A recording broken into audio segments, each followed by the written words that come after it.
Thank you. Good evening, everybody. We will go ahead and start our public meeting regarding the safety culture assessment of the Martinez Refining Company.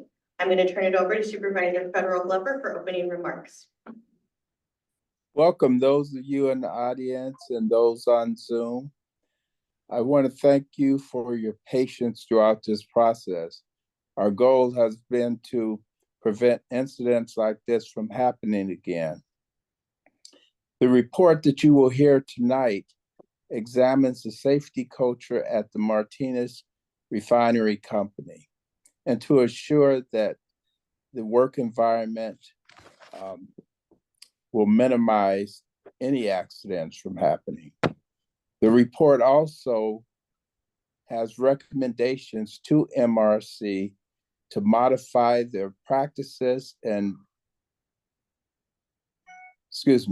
to modify their policies and practices and improve the safety process of the refinery. At the end of this, the consultant's presentation, you will have an opportunity to make some public comments. The public will also be able to submit comments on the report, which will be a part of the official records, and our HazMat staff will explain how to enter those a little bit later in the program. I would now like to turn this over to Nicole Heath, our Director of Hazardous Material Program. Thank you, Supervisor Glover. We are going to go ahead and start today with the presentation from Scott Berger and Associates on the safety culture assessment that they have completed for Martinez Refining Company. This is the third of our evaluations that have been overseen by our oversight committee. Just for a brief reminder, the first one was our community risk assessment and soil evaluation. The second was the independent incident investigation. And now, Scott, I'll turn it over to you to discuss safety culture. Thank you.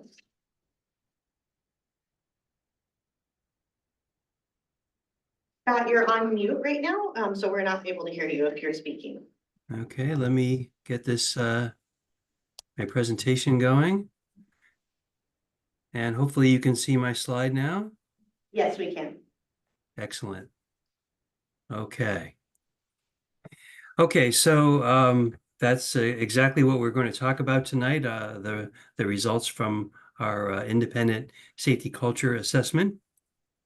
Let me introduce our team. I'll start with myself, Scott Berger.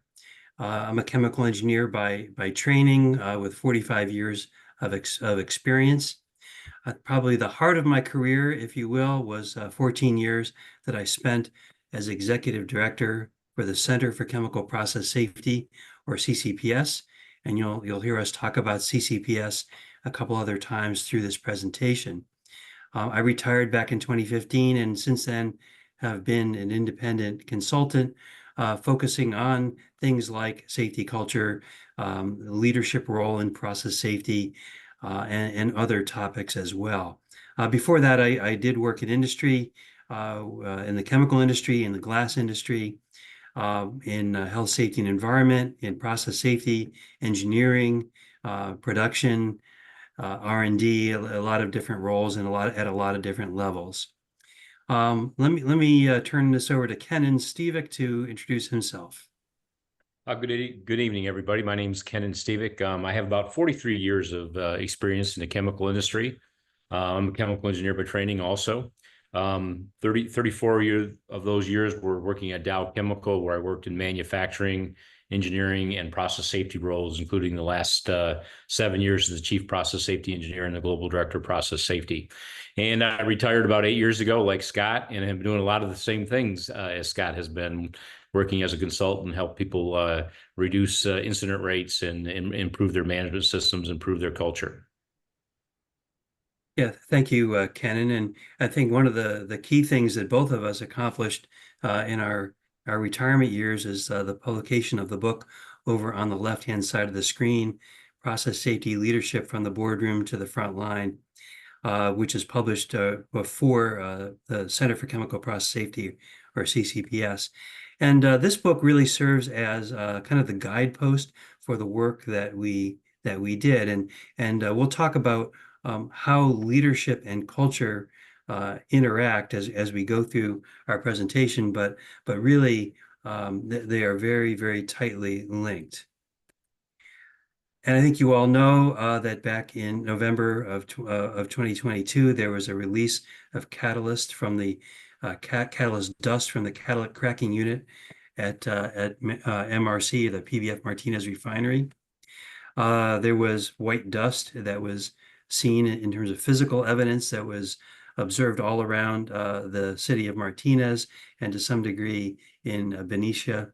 It was readily observed that in the morning.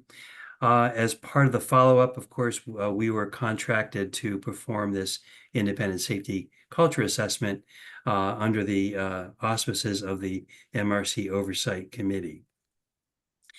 Now, I'm going to summarize very quickly both our improvement opportunities and some of the high points.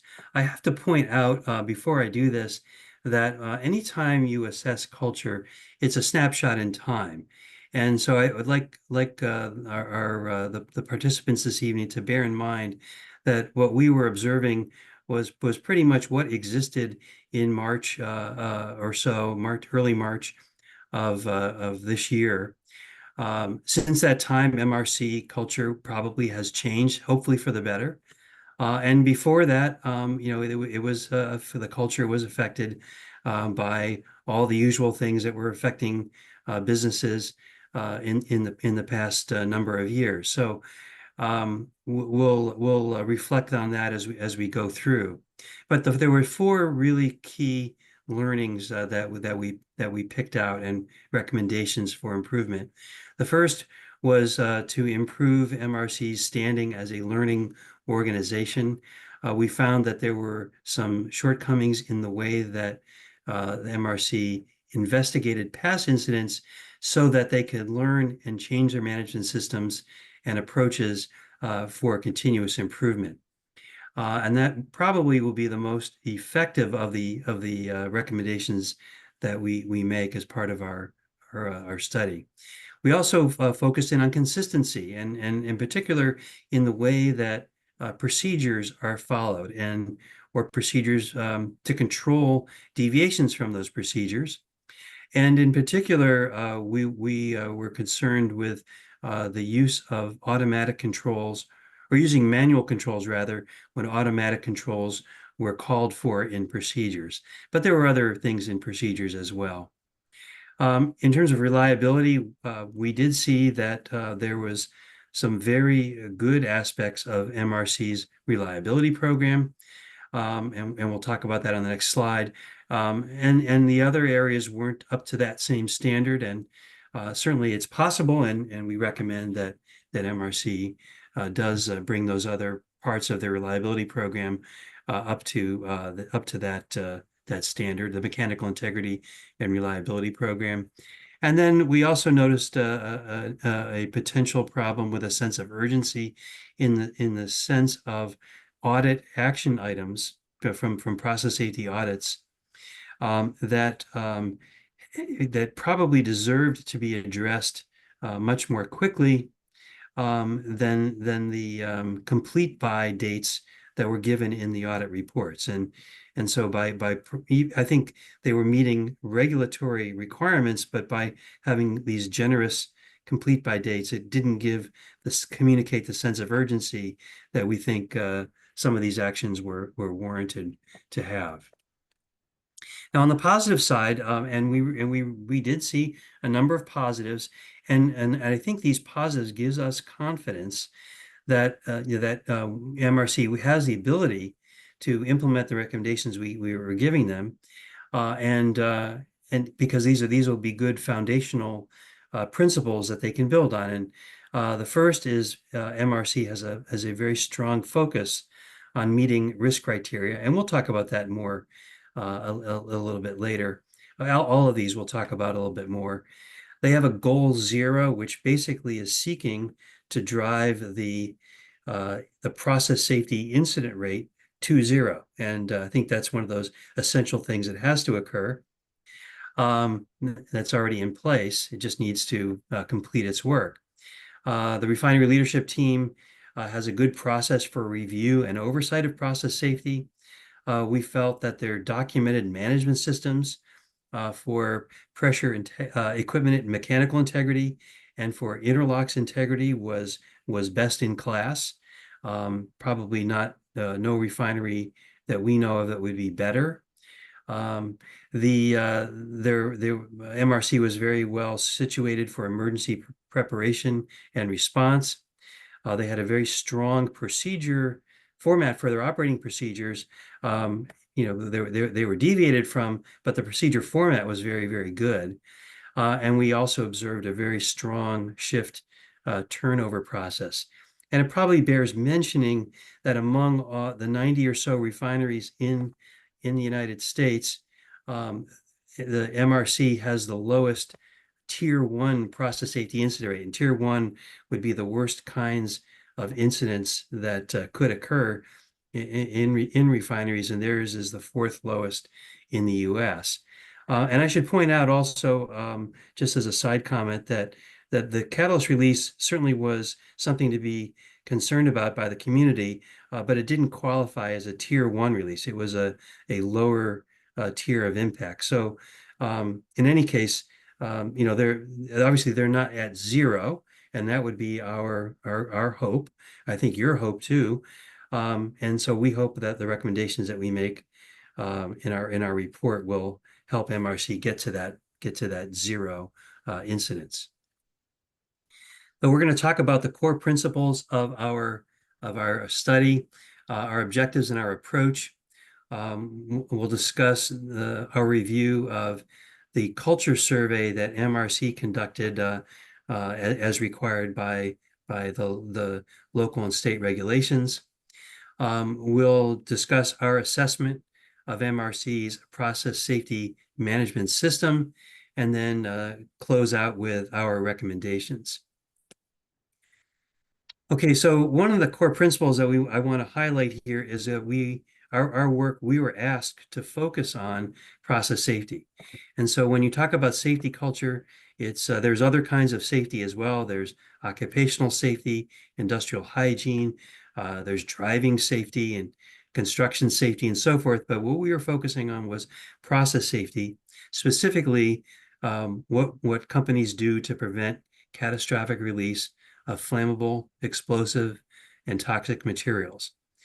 And then the second principle that we want to talk about is about process safety culture. And where that comes from is 2 things. First of all, is from a high quality process safety management system. So all of the documents and databases and analyses that the companies do, and what is their quality.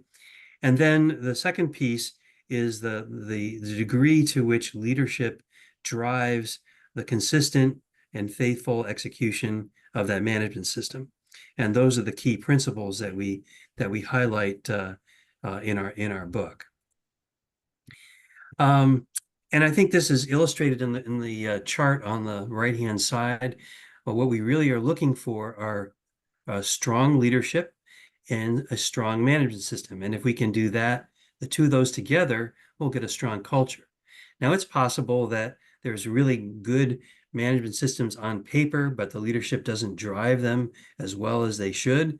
And that would be, good on paper only. And paper, of course, doesn't prevent incidents. What prevents incidents is the way leaders, drive the organization to execute all of their tasks professionally.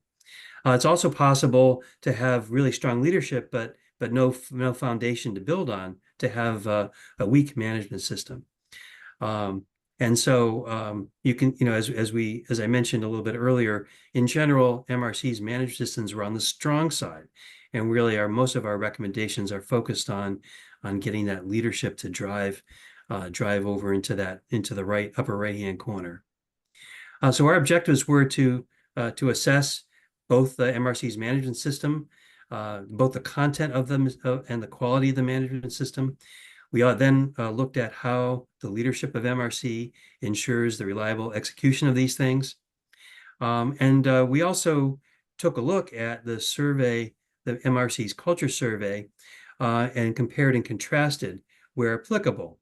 And the reason I say where applicable is because that survey was conducted basically more than a year before we came on site to look at management systems and leadership execution. And so we looked at it, but we also we're taking some of that with a grain of salt because we know that things changed in that year, and we'll talk about that more as well. So like I said, the survey was conducted, that MRC did, was conducted between November of 2022 and March of 2023, then reported out in April of 2023. We did look at MRC's management systems, all pretty much from the beginning to the end. We looked at their documents, we looked at the key reports and records, and we looked at the kind of metrics they use to track their performance. We also performed interviews of key personnel. Now let's do a quick overview of MRC's culture study, or what we took away from that. So first of all, just to give you a little bit of background, the survey is required by the Industrial Safety Ordinance of Contra Costa County, also by CalARP and CalOSHA, the state agencies that oversee process safety for refineries. The survey was put together by a team of both MRC staff and union representatives at the refinery. They developed 62 questions. Some of the questions were repeated in a way such that they wanted to make sure that with different wording they still got the same answers, and that's a good practice. And they were ranked from a score of 1, meaning the poorest score, to 10 being the best score. What we found, these are a few of the things that we found here at high level. First of all, we found that the way that MRC designed their scoring system was provided a favorable bias to the results. So the results tended to look better than they probably were. And we took a more rigorous method, I would call it, which considered only the answers that were clearly favorable. So we were, if a respondent couldn't decide whether something was, if they left it blank, for example, didn't want to answer the question, or if they gave it a poor score or a mediocre score, we said, well, that's not the culture we're looking for. We're looking for something where people will answer this question and say, yes, this is definitely favorable. And so with 485 respondents, the maximum possible score would then be 4,850. Okay, and by the way, I'll mention that also that 485 represented a response rate of about 60%, which is not a bad response rate, but I think it's lower than in general that we would like to see. It's pretty much a kind of an average response rate among corporate climate type surveys. So this is a sort of a all-in-one snapshot of the scoring for all of the questions that were on the survey. And again, this is showing the scores that were only 7 or greater. And you can see that there was quite a few questions that were, pretty close to the maximum possible score. And we'll talk about that in a little while. But the thing I want to highlight on this graph is that the 2 black bars that are kind of in the center. And these were 2 questions that one asked, to see whether the people agreed with the statement, "I often feel I'm working in a safe refinery," or "I've often felt we are working in a safe workplace." Now, I think we'd all agree that the ultimate goal, and I'm sure even MRC agrees with this, is that that question would, be ranked up toward the very top. You can also see that the reason that it's ranked where it is because there were a number of questions that are in the red and in the green that kind of dragged that score down. These are the areas where people were less favorable. And I think that if we can correct the reds and the greens, those other two questions will follow suit and slide quite a bit over to the left, the way we'd like to see it. So let's talk a little bit about the relative strengths. And those are the items that were in kind of that orange on the left-hand side. And you can see there's only 4 bullet items on this slide, but there's lots of bars. And there's a couple reasons for this. First of all, some of the questions are just restated in different language, and we just tried to pull them all together. And the second reason is that there were a number of questions that were not specifically related to process safety, and that's what we're focusing on. But you can see that the respondents felt that they took a personal responsibility or accountability or both for process safety. The respondents felt that across the board that management reflects their safety values, positive safety values, I should say.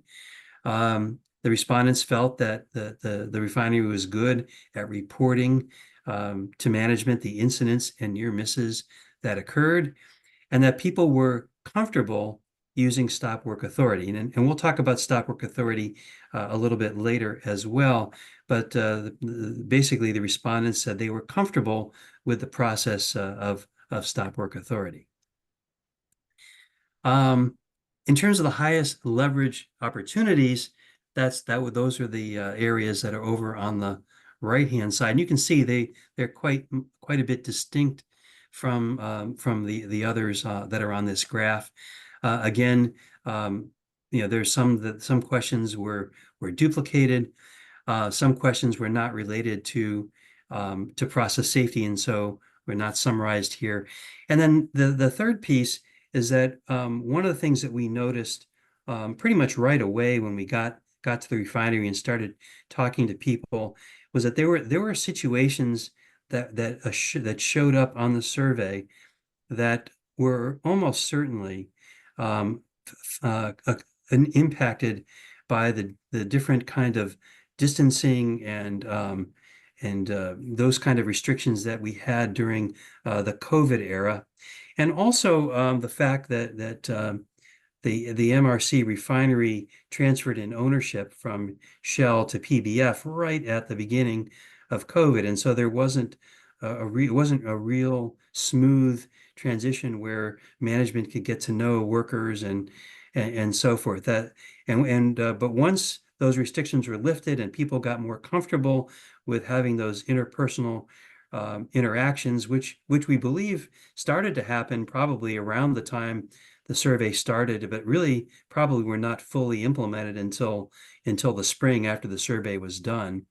And so we really saw that there was a difference between what was existing when the survey was done and what was there in March when we got to the site. And so those questions are also omitted here as terms of the highest leverage opportunities. So let's say so the three big ones were pressure to get the job done. Pressure came from coworkers, and it came from leaders. It came from other departments. We also noticed or the response was gaps in preventive maintenance, and of course I think this ties to what we found in our culture survey, our culture evaluation, and then gaps in learning from incident investigation. So again, a very, very close tie to what we found. There were also some medium leverage opportunities, and we highlight these because it's pretty much a level. Those scores are pretty much all the same, but they're pretty much all the same as the highest scoring one in red. So it's hard to say, well, really, we should draw the line with only the reds. And so here's what shows up in the green. Pressure to take shortcuts. Again, this is like pressure to get the job done. some knowledge about the actions that workers should take in the case of emergency. So now we're not talking about the emergency response team, we're talking about the workers in the facility. Some employees reported negative consequences after using stop work authority. We think we understand what that is now based on our culture evaluation. And I think Ken will talk about that later. And then training after changes were made. And the survey wasn't very clear about this, but was this changes was this permanent changes that where equipment was modified or procedures were modified, or these were temporary changes and deviations from procedures? And so these are again areas that we found also warranted or would give some leverage in terms of improving. So kind of, if we were going to summarize what we took away from the survey and then brought into our culture evaluation on the site, is these three key bullets. The first is the need to be better learners from incident and near-miss investigations, and we have very specific recommendations there. That there were too many deviations from procedures, and there were shortcuts that were taken, and in particular, not stopping when there was some kind of confusion related to procedures in terms of stop work, not taking the adequate time to analyze the situation before making changes, and then these gaps in preventive maintenance that I've already talked about. So I think we're going to pivot now toward the on-site culture work, and for that I'm going to turn the mic over to Kenan. Well, thank you, Scott. So when we did the management system review and assessment, we really assessed the site against the process safety management system that's outlined in the risk-based process safety book published by the Center for Chemical Process Safety. And there's 20 elements to this risk-based process safety versus what you might traditionally think of as the 14 of OSHA PSM. Now, many of these elements are very much in common with ISO, with CalARP and CalOSHA, but there are a few of them that are directly based on driving culture, and those include compliance with standards, and that's not just OSHA standards, but industry consensus standards like NFPA and API and industry safe handling guides of different materials. It also gets into process safety competency across all roles. So it's just not the operators and maintenance people. It goes all the way up to the refinery manager and every role within the refinery. Everyone has to have the proper knowledge and skills for process safety. It also deals with the conduct of operations. Are we doing the things the way that we say we're going to do things and not deviating from procedures? And then finally, management review and continuous improvement. All of these ISO-based management systems are set up around a plan, do, check, act that are supposed to drive continuous improvement. And that management review and analysis of the data and the audits is intended to drive continuous improvement. So that's what we assess them against. Can you go to the next slide, please, Scott?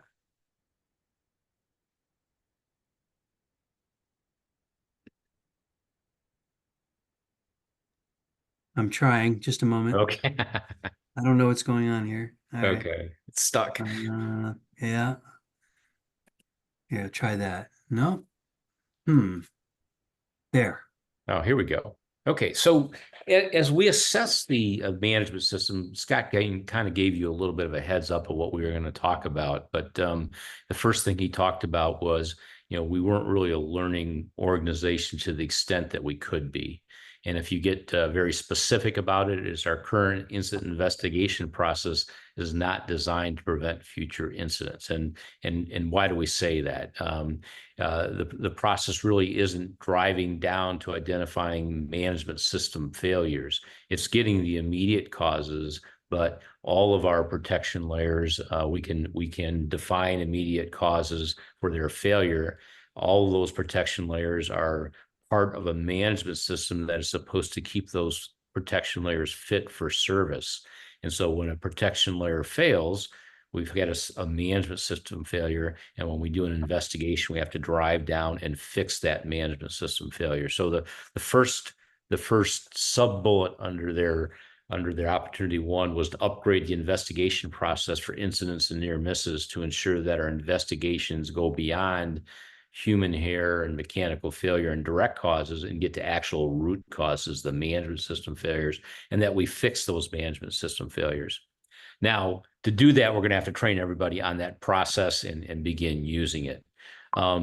We also need to establish a new program where we do a retroactive repetitive incident analysis to ensure the management systems are corrected at the right level within the facility and broadly leveraged, not just in the particular unit where it happened. So whenever there's a management system failure in one particular place, those management systems cover hundreds, 1,000 of different protection layers. So we need to be evaluating the efficacy of that management system on a much more broad basis beyond what happened in that particular unit, and looking at our other incidents and make sure that we fix that management system at the right level. And, you know, in any company, that could be at a unit, it could be across the entire site, it could be across a technology a company has, or it could be something that's common to an entire company. So this really goes even, or has the potential to go beyond the local refinery. The timing is recommended to be completed by the 1A and 1B by August 31st, the end of this month, and 1C by the of August 31st, 2025. MRC, we did review these with MRC, and they agreed in principle with the recommendation, but they needed some time to evaluate the actual timing that we recommended.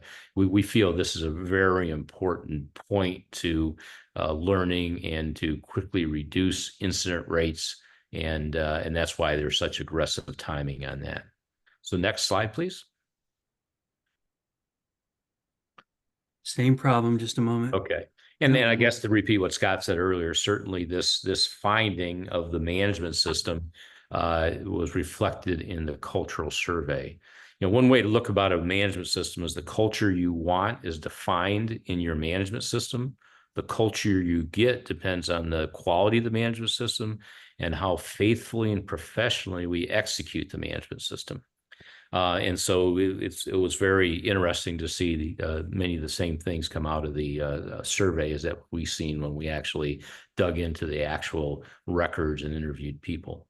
The second opportunity centered around unreviewed procedure deviations, including the overuse of manual control versus automatic control, and have the appropriate evaluations before we have something in an extended time in manual control to get control of a situation. So the first recommendation centered around establishing a procedure or policy or protocol that sets clear limits on changing control modes for automatic to manual.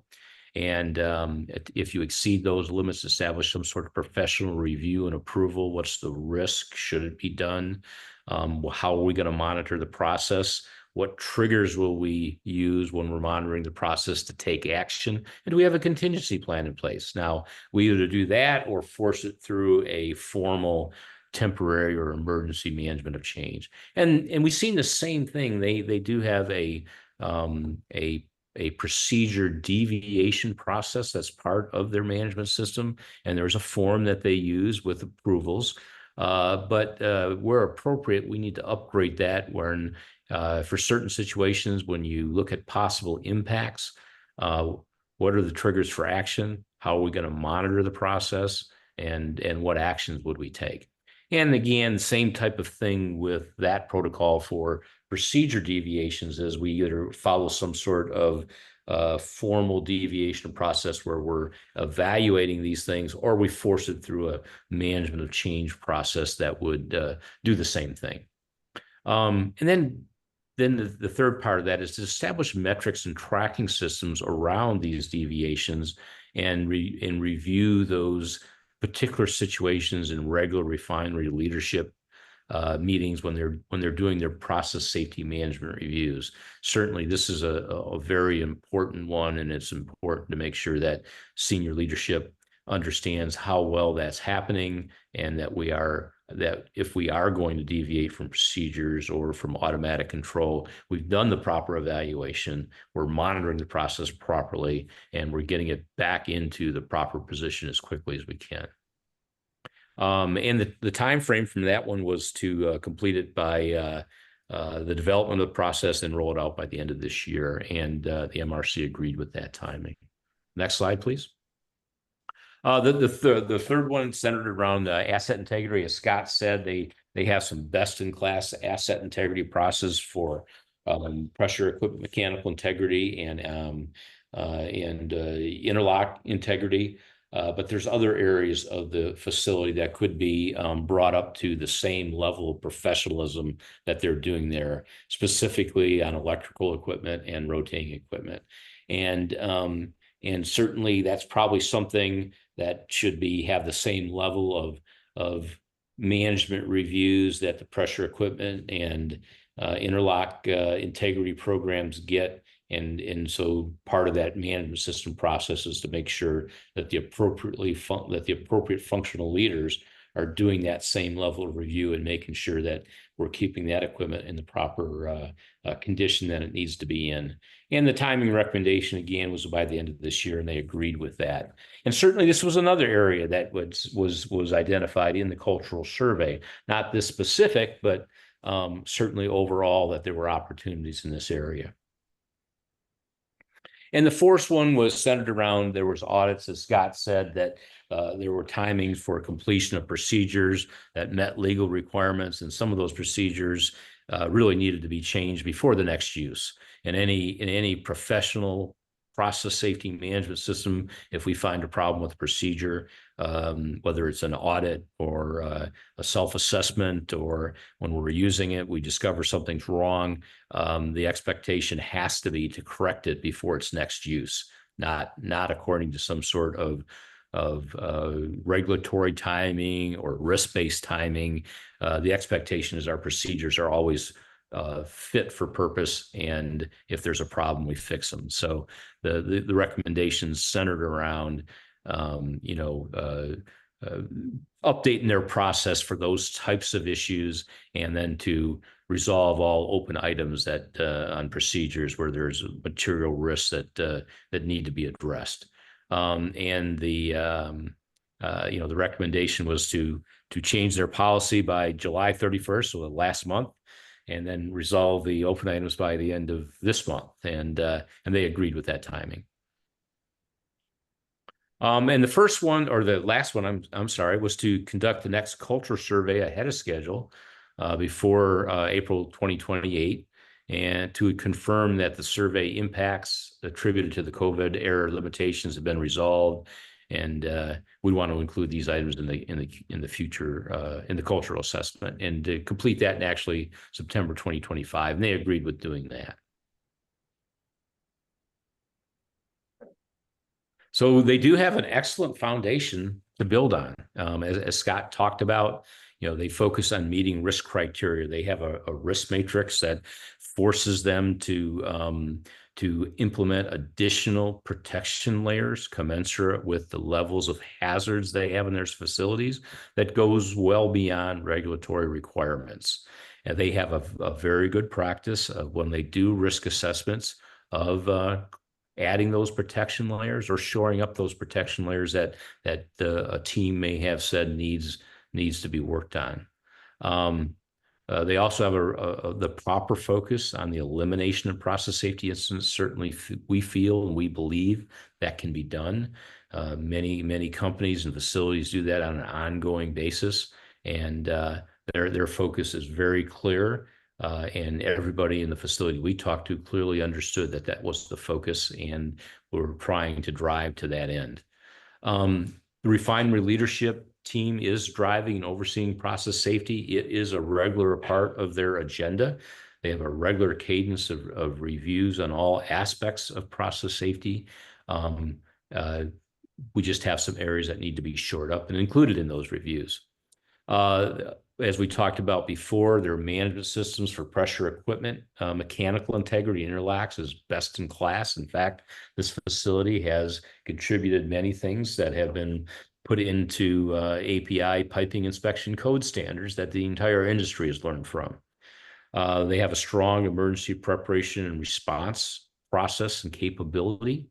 Their format, the way they have things set up for procedures, certainly is it meets most best practices. There's just some aspects around it, specifically around deviations that needs to be improved. And their shift turnover process is very formal, organized, and the ones that we observed were very professionally done.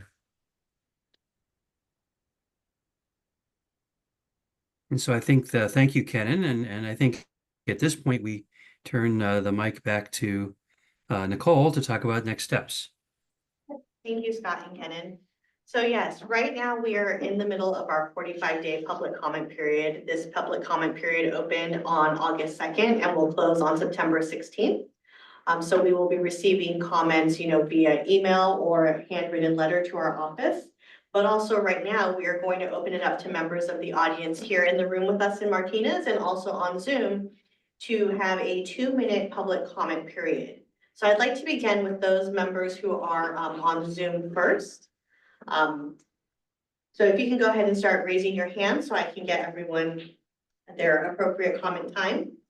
And just so everyone is aware, once we close that public comment period on September 16th, we will be providing responses to all comments received, including those comments received today. Those comments will be appended into a final copy of the report, which will be presented at a Board of Supervisors Industrial Safety Ordinance Community Warning System meeting. So looking at our Zoom audience, I see that we have one hand raised for commenting. So I'm going to go ahead and give you permission to speak and start your 2 minutes now. Go ahead, United Native Americans. Good evening. My name is Quanah Parker Brightman. I'm Executive Director of United Native Americans. I'm also an enrolled citizen of the Lakota Nation. I've come here today to speak about this particular refinery. The PBF Martinez Refining Company is still out of compliance with the Contra Costa Health Hazardous Materials Program. The best practice recommendations that would prevent further catastrophic environmental disasters to the residents residing in Martinez, California, and Contra Costa County. PBF Energy reports indicate they earned $1.8 billion in 2023. They can afford to come into compliance for our safety.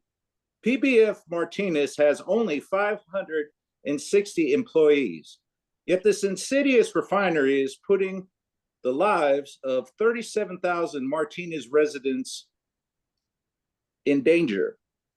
This is criminal negligence that needs to be prosecuted and fully held accountable by our justice system. Thank you very much. Thank you. Do we have any other members on Zoom who would like to comment?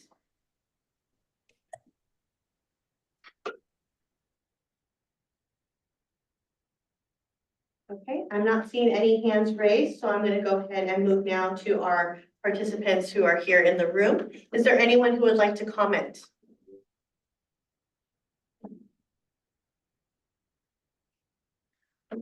We have no commenters in the room, so we will go ahead and I will get ready to close the meeting.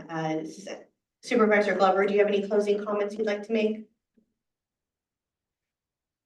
Thank you.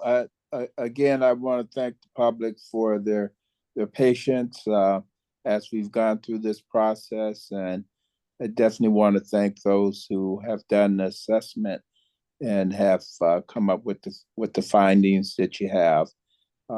This could only make the process run a lot smoother, and hopefully we don't find ourselves back here for incidents that has occurred.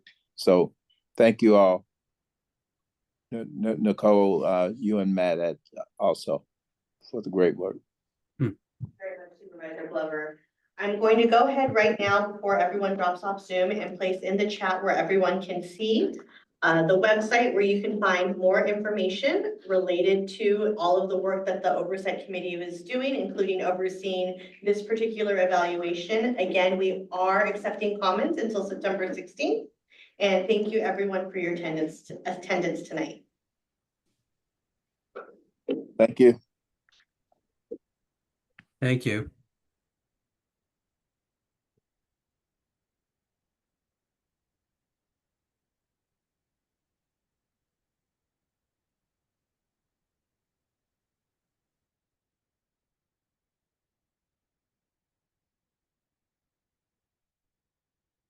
Time, 11:45.